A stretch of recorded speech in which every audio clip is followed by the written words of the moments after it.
Blue Protocol's alpha test is over, and now is the time to give you guys the infos the alpha testers have collected on day 2 and day 3. I hope you already watched the video with the infos and first impression from day 1. If not, you can find it in the Blue Protocol playlist in my channel. I have a bunch of new stuff to explain to you guys in this video, so let's get started. The first topic is about the world boss system or the mechanic. In Blue Protocol, world bosses spawn only at certain times, like in a bunch of other MMOs. You have also a time limit to kill the world boss before it disappears.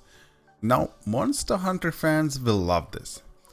World bosses have breakable parts, and each of those with their own hitbox.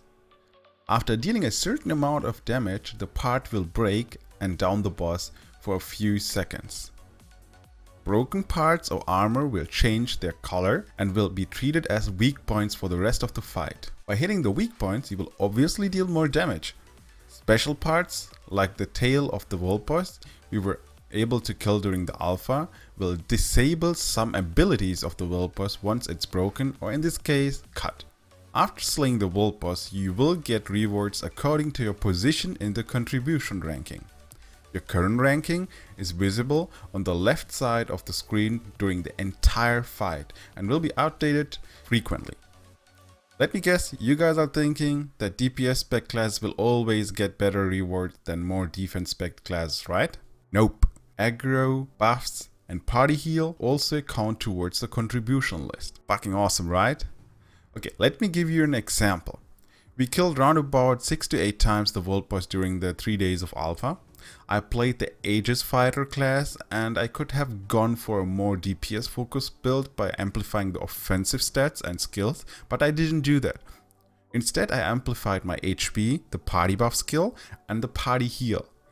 Oh, by the way, I'm gonna make soon videos and explain those armor and skill system more in detail, but brace yourself, I have to use my pain skills, because I'm not allowed to share any in-game footage. Don't tell me later I didn't warn you about my pain skills. Okay, let's get back to the topic. As mentioned, I was spec'd as a support tank. I also managed to hold the aggro at least for 30 to 40% of the fight and used frequently my party buff skill, which reduced the damage taken, and the party heal. And at the end of the fight, I always managed to be in the top 5 in the contribution ranking.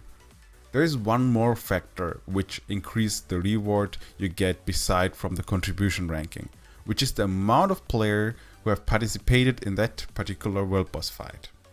More players results in better rewards. For example, being first place out of 10 players give you around about 50k in-game currency, but if you are first out of 15 players, then you will get 100k in-game currency.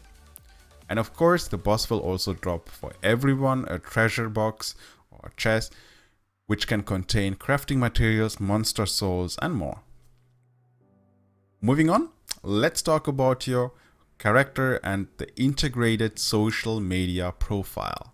That's fucking awesome.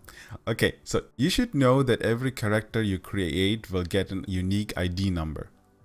This is important because in Blue Protocol you are allowed to name your char, for example Kirito, even if 100 other players named their char exactly like you want to name yours. So the ID number and the social media profile will make your char unique and easier to find for other players. Other players can also follow you on your profile, and everyone can see how many followers you have. In addition to that, people can see on your profile page your recent activities and highlights. There is also a list in which you can see all the people who you are following, which is kind of like the substitute for friends list which we know from other MMOs. Okay, those two were the big topics which I wanted to briefly explain in this video. Now I will talk about some minor stuff or gonna add some infos to topics which I explained in my previous video already. First one is that you can turn off other players' skill animations or only show party member skill animations. This is a huge deal for me as a melee class, and without this option I wouldn't be able to see anything during a world boss fight. Next, a small update to the class change option, which I mentioned in my previous video. A few guys asked us in the Discord and wanted to know about the stuff which are bound to a class and which are bound to your character. So your inventory, which includes all the mats you have, the runes, and the combat pets, are character bound, which means those are shared between all of your classes.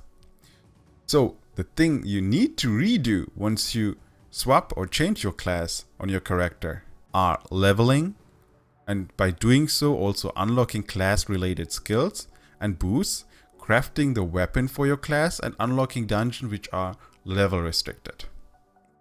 Last but not least, another small update to the previously mentioned combat pet soul, also known as Imagine system.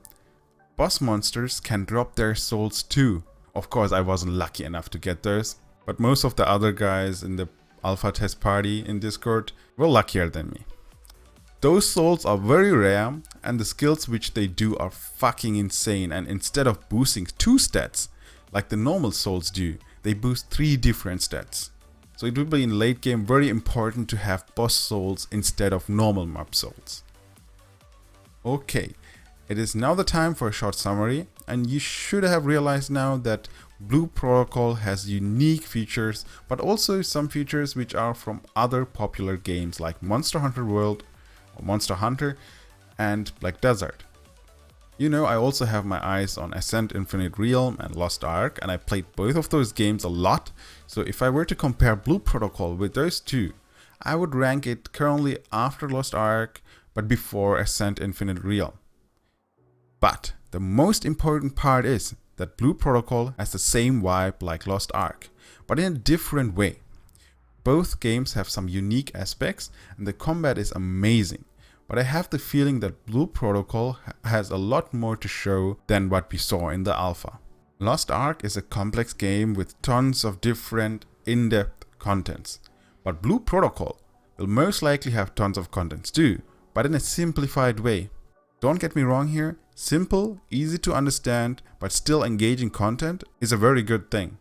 Just look at all the games in Battle Royale and MOBA genre. The popular games in those genres weren't the pioneers. One of the reasons why those games are more successful than other games of the same genre is that they kept the essence of the genre but simplified stuff so that the game is easier to understand, so that people don't need to invest tons of time to learn about the mechanics of the game first. Especially the younger gamers and people with limited hours of playtime will love those aspects. So all we can do now is to keep an eye on all of those games and their development, and hope that one of those games will get released in UNA soon. Okay, that's it, and as I mentioned earlier, I will soon make videos about the unique contents and explain those in more detail. There is also the assassin class coming soon for Lost Ark, so I don't know when exactly I will be able to make those videos, but I will try to keep you guys up to date here or in the Blue Protocol Discord or in the subreddit.